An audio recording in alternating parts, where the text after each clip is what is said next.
फतेहपुर सीकरी, जिसको शहंशाह अकबर ने बड़ी शिद्दत से बनाया था, फिर ऐसा क्या हुआ कि वो ये सब छोड़कर जाने के लिए मजबूर हो गए। देखते हैं इस एपिसोड में स्मैशिंग कपल के साथ फतेहपुर सीकरी।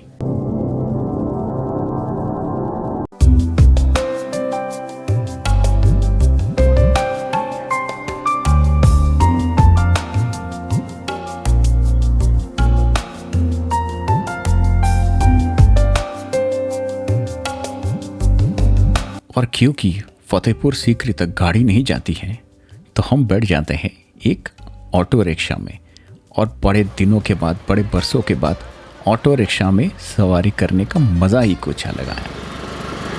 क्या नाम है आपका? मेरा नाम मोहम्मद शाहरुख। मोहम्मद शाहरुख है जी। तो आप तो फेमस हो वैसे भी। दिखा देंगे बड़ा भाई, वहाँ 50 रुपये में सभी ये लोग। देखो हमारे साथ ये अंकल जी है ना, हाँ यही हमारे गाइड साहब है। ये सर इनको बुलंद दरवाजे की IT मालूम होगी। अच्छा, इनको आता नहीं है? नहीं, इनको इतना आता नहीं है? हमको आता है ज़्यादा। आपको आता है? आशीष जी क्या कर रहे हैं, आपको आता नहीं है? आप सब बच्चे हैं, कुछ भी बोल रहे हैं सर। देखो इनको नहीं आता है। आप हमसे जो बोलेंगे ना हम आपको वो बताएंगे इस किले के बारे में, अकबर कब आया, कैसे बना। आपको शायरी भी सुनाऊंगा। 50 रुपीज साइज नहीं, हम इनके साथ जा रहे हैं ना। You are happy after to give me but money, no खराब हो हैप्पी नो जाएगी। Money, first my job then my money only.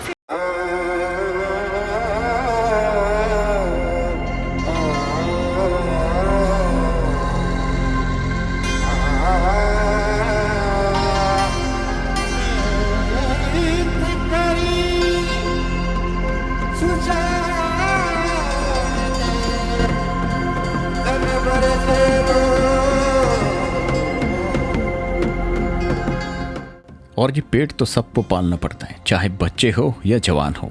और इनसे बात करते करते कब पता ही नहीं चला कि हम पहुंच गए बुलंद दरवाज़ा। भला इस दरवाजे को कौन नहीं जानता है। और क्योंकि कोविड रेस्ट्रिक्शंस थे, शेख हज़रत सलीम चिश्ती का जो दरगाह था वहाँ हम जा नहीं पाए, और हमें जाना पड़ा डायरेक्टली फतेहपुर सीकरी महल के अंदर। महल में जाने के दो रास्ते थे, एक है जोधाबाई पैलेस होते हुए, और दूसरा कहा जाता है यहाँ पे घोड़ों का अस्तबल हुआ करता था। हमारे गाइड साहब आशीष जी हमारे साथ थे, बीच बीच में बहुत ही वाइटल इन्फॉर्मेशन हमें दे रहे थे और हमें बड़ा मज़ा आ रहा था अंदर।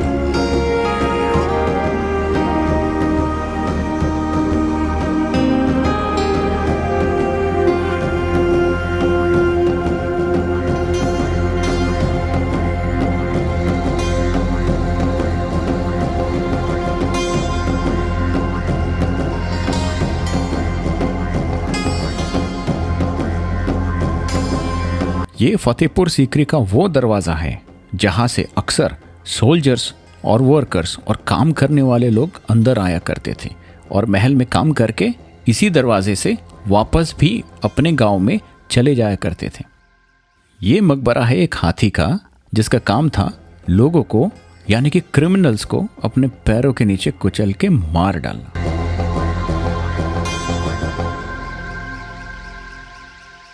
तो फतेहपुर सीकरी के बारे में कहानियाँ इतनी हैं, थोड़ा बहुत हमने आपको सुनाया। एंड यहाँ एक्चुअली बोलने का कुछ नहीं है, अगर आप इन्फॉर्मेशन चाहते हो तो आपको गूगल में मिल जाएगा। सुन तो रहे हैं आप आवाज़ मीठी चिड़ियों का। और सबसे इम्पॉर्टेंट चीज़ यहाँ ये है कि मैं जहाँ तक हो सके कोशिश कर रहा हूँ कैप्चर करने के लिए सिनेमैटिक व्यूज़ जो भी कहते हैं उसे। मैं खो गया हूँ, मतलब इतनी खूबसूरती है। तो कोशिश यही रहेगी कि आपको जितना से जितना ज़्यादा हो सके सुंदर फोटोग्राफ्स और वीडियोस और क्लिप्स दिखाया जाए। We just want you to enjoy it as much as we are trying to do so out here इतने कम समय में।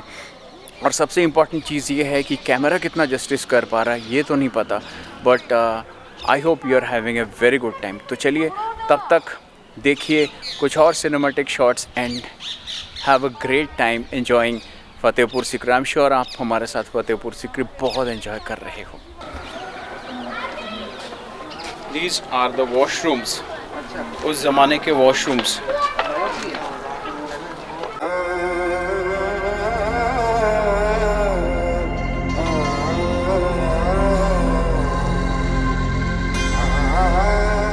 मुगल्स जिन्होंने इंडिया पर 1526 से लेकर के तकरीबन 1857 तक राज किया, और उन्होंने 4 कैपिटल्स बनाए, आगरा, फतेहपुर सीकरी, लाहौर और दिल्ली।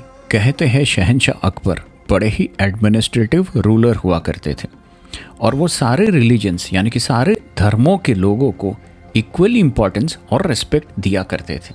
इस बात का सबूत ये है कि उनकी जो बीवियां थी वो अलग अलग धर्मों से हुआ करती थी। तभी तो कहा जाता है अकबर द ग्रेट।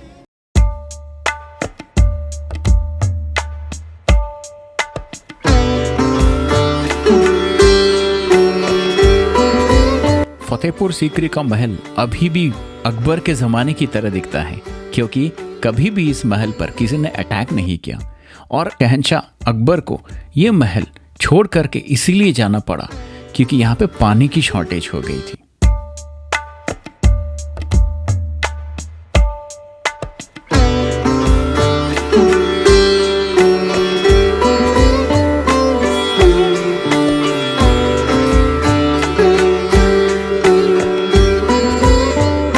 शहंशाह अकबर ने यहाँ पे 2 दरबार बनाया था।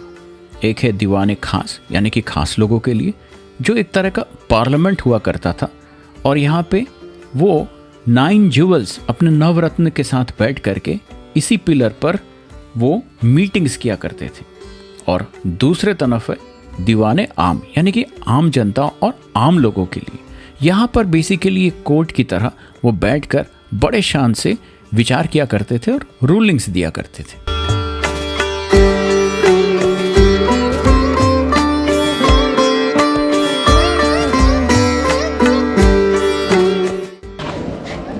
A beautiful pattern which you can see here, right? Yeah. A beautiful pattern what you can see here, it's called the Mason Marks. Actually, at the time of the construction, a lot of thousands of the people will indulge here. So which part is made by which person? So they have a group of the people who are doing this work, and they do a specific mark with the imprint over there to tell that this was constructed by us. So that's what we call the Mason Marks.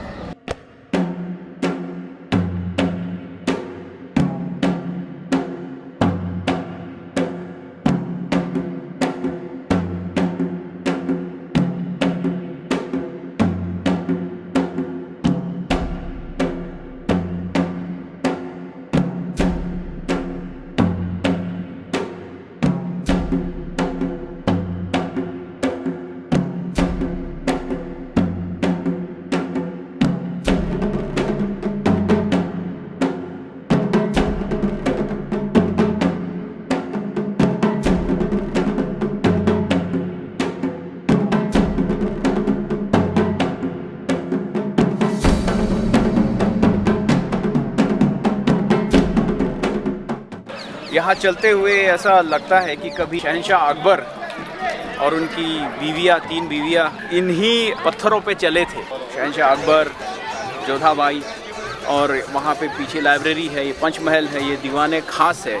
और यहाँ पे वो पुराने ज़माने में जो ludo खेलते थे बैठ के वो है, और बीच में तानसेन जी वहाँ बैठ के गाना गा रहे हैं। कभी यही माहौल में ये सारी चीज़ें हुआ करती थी। ये सोचने से भी कैसा लगता है, हम जब ताजमहल में गए थे तो ऐसा सोचने से भी कैसा लगता है कि कभी वहाँ पे शाहजहां चले थे और इट्स रियली अमेजिंग। अगर आप फील करो हिस्ट्री को वहाँ पे मौजूद हो करके, if you are at that place and if you feel it, I think that's the best feeling, best satisfaction of visiting this places. It's really an amazing feeling. क्यों खो गई? नहीं, मैं खो नहीं गई हूँ। मेरे लिए तो ये सारी चीज़ें, हम यहाँ पे पहली बार आए हैं, मैं पहली बार आई हूँ। बट देन जोधा अकबर के बारे में जब बात हो ही रही है तो मूवीज़ में कुछ ऐसा ही उन्होंने रिक्रिएट किया है। सो कुछ चीज़ें जैसे सिमिलर लग रहा है और पहले देखा होगा। आई थिंक आप लोगों में से भी आप जब देखोगे तो you will have a similar feeling. तो मुझे कुछ ऐसा ही लगा। तो it's really nice, it's really special. अगर मज़ा आया हो तो मज़ा लीजिए। You know what to do.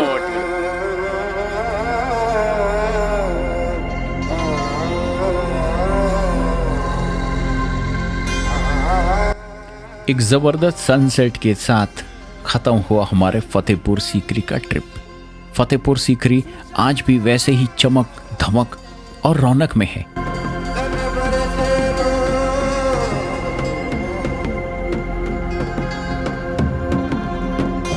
Akbar और बिरबल की यहाँ पे काफ़ी कहानियाँ बनी होगी और तानसेन जी ने यहाँ पे बहुत गाने गाए होंगे।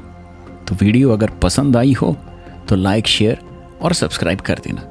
और शहंशाह अकबर द ग्रेट के लिए और बिरबल की कहानियों के लिए एक लाइक तो ज़रूर बनता है। Thanks for watching smashing couple. God bless you.